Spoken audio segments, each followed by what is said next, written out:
Welcome back to Reds Fusion LFC, your ultimate home for all things Liverpool. Today we've got a massive update for you. Arne Slot has dropped a bombshell on 5 players ruled out. Transfer shockwaves are buzzing around Anfield, and Alexis Mac Allister has given his seal of approval to Richard Hughes' bold blueprint. Stick around, this is one you don't want to miss. Don't forget to like, comment, and subscribe to stay updated with every twist and turn in the transfer window. Arne Slot names the 5 players who will not feature Liverpool's next match. I can tell you now.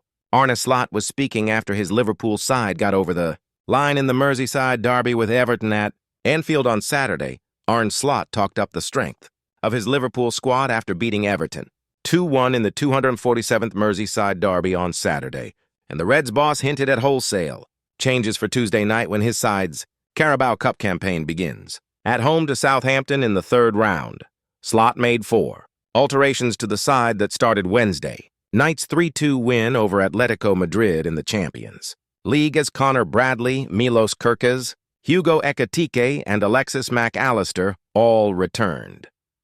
Ryan Gravenberch scored the opening goal against David Moyes' men before the Netherlands international supplied Ekitike for the second ahead of the break. Idrissa Gueye halved the deficit following the restart, but the Premier League champions held on to secure their 5th successive victory of the new campaign. It's the reason why teams like us and the ones in Europe need a squad like this. You play so many games, Slot said. It's not an excuse, we accept it. We have had some issues with Alexander Isak not training for 4 months, McAllister missing out a lot. I can go on and on. The good thing is I have the option to rotate throughout the week. And the ones that played 3 times 90 minutes are Virgil, Van Dijk, Ibrahima Konate, Mohamed Salah, Ryan and Dominic Szoboszlai, the ones that are used to this intensity at this level, and again, they showed up really good. I can tell you now you won't be seeing them on Tuesday. We managed the game really well, but we didn't manage some moments really well. I said this before the game. There's a lot to like, but we have to understand that a moment can change momentum. This is what happened against Bournemouth, Newcastle, and Atletico. We have to understand that a moment can change a game no matter how well you are playing. Always fight for those moments. This is where we can improve. But we managed the game in general really well.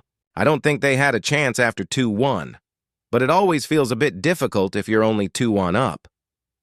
These are very good players, but we have played in different setups. Really good moments for large parts of the game. The Liverpool boss added of the win over Everton.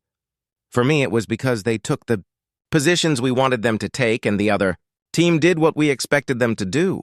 Usually we have to adjust at halftime as the other team comes up with something completely new against us, which is normal as most teams we face have 1 week to prepare. The only thing we did between Atletico and now is playing 6v2. It's the only thing we did in 2 days. It's not an excuse. I can never come up with something new, so the other teams always know what we're going to do as we don't have much training time. You don't have to feel sorry for me as I have so many great players. Liverpool avoid what seemed inevitable to leave Arne Slot watching. Arsenal versus Man City, with a smile Liverpool verdict from Anfield as the Premier League champions beat local rivals. Everton 2-1 for more than a few uncomfortable moments. After Idrissa Gueye's rasping drive had halved the Everton deficit, Liverpool looked powerless to avoid the inevitable.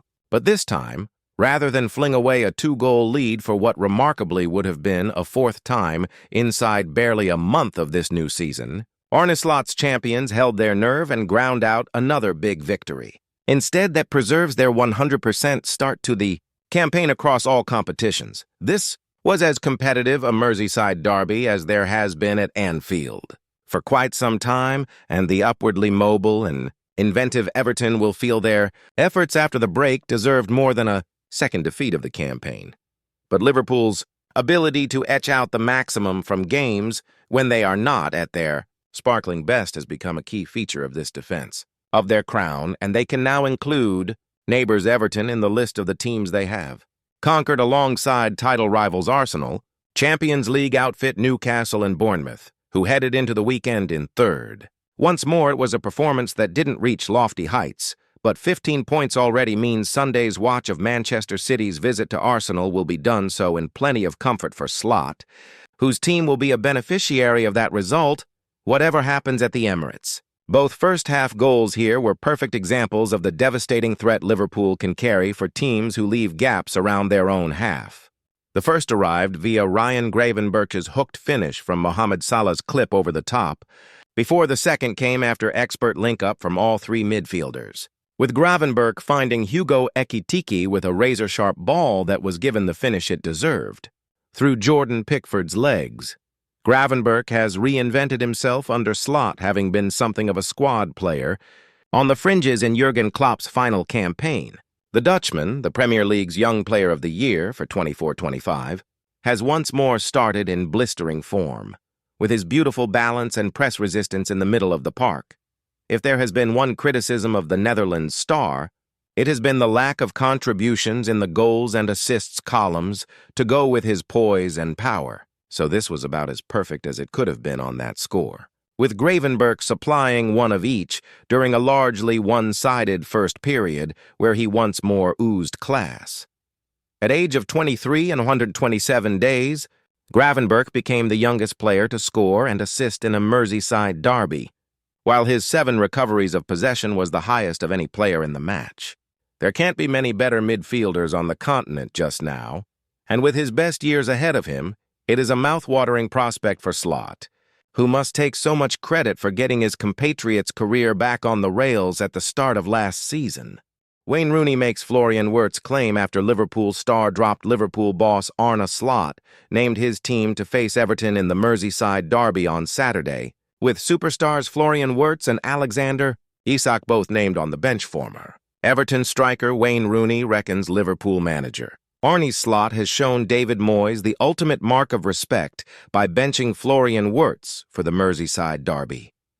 The German midfielder, who has featured in every match for the Reds this campaign, found himself among the substitutes for the Premier League encounter at Anfield alongside fellow summer acquisition Alexander Isak. The Swedish forward made his bow for the club during the thrilling Champions League victory against Atletico Madrid, with Wirtz also getting the nod in that game.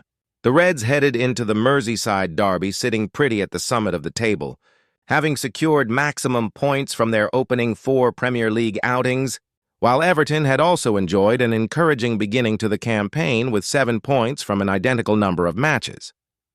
"I think Moyes has gone there and thinks he can get something from the game," Rooney told BBC Radio 5 Live. "Everton have to be stubborn, hard to beat, and with those attacking players go on and try and nick something. I think Arne Slot has showed a lot of respect to Everton with his lineup, leaving Wirtz out and having Szoboszlai almost in the 10 and helping out in the midfield. That is a lot of credit to Moyes and how they have started the season." Discussing his decision to bench Isak, Slot explained to TNT Sports, "Normally, when you don't play a player, I don't think there is any player that says, 'Okay, I understand your decision.'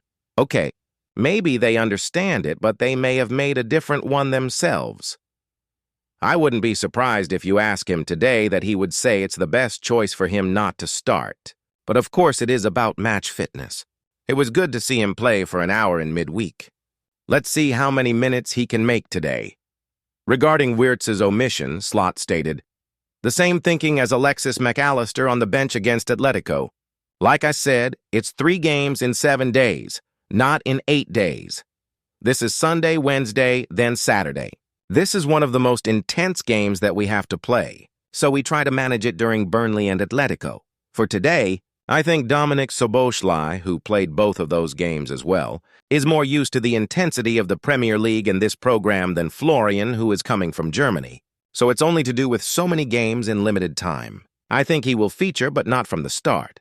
Liverpool ended up winning Saturday's game 2-1 to move 5 points clear at the top of the Premier League table. Ryan Gravenberch and Hugo Ekitike both scored in the first half before Idrissa Gueye pulled a goal back just before the hour mark.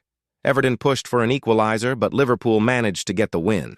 Wirtz came off the bench in the 61st minute of the game and was booked. Definitely possible. Goal-scoring Liverpool forward to make transfer switch Liverpool will be really happy to have added Alexander Isak into their forward line before the end of the summer transfer window, helping to a new dimension to the attacking options available. Hugo Ekitike is there to back up the Swede, while Cody Gakpo and Rio Ngumoha control the left wing, with Mohamed Salah and Federico Chiesa down the right-hand side. There's lots of variety. But Arne Slot will have his preferred options out of those six, and some players will inevitably play more than others, makes the team susceptible to some forwards occasionally feeling disheartened. Chiesa is one such player that fits into that category. He adores the team and wants to make a difference in whichever way he can, but this season especially, regular minutes are paramount. Is a return to Italy still on the cards? The Italian winger was linked with a return to playing Serie A football in the summer, with the knowledge that the World Cup is at the end of the season, and he desperately wants to be involved. As a right-sided forward, he's constantly blocked out by Salah, and opportunities to play across the attacking line are limited, unless the team has seriously run out of inspiration against a low block. So while he might have agreed to stay and fight for minutes in the summer, an opportunity to leave in January on a permanent or temporary move could suddenly be something he ought to consider. In report from Team Talk, transfer correspondent Dean Jones said, Chiesa knows he has to be very careful about how he manages this moment of his career. He seems to love being part of Liverpool, and they see him as a very useful player. He is patiently waiting for his opportunity to shine. Obviously, he cannot wait around forever, but equally, wherever he goes next is likely to be a step down in level. There will be opportunities in January for him to move, and a switch back to Italy will definitely be possible. But the player has to be sure that the team fits him properly in order to reach his own heights and produce his best form. Of course, once the winter transfer window opens, it's possible that the Italian could be added to the Champions League squad, assuming that the Reds make it out of the league phase, but the chances of him playing are restricted to only the Premier League and the Carabao Cup and FA Cup as such. He'll have a big decision to make over the next few months, and if a departure is the option he chooses, a lot of fans would struggle to begrudge him the move. Most want to see him play more.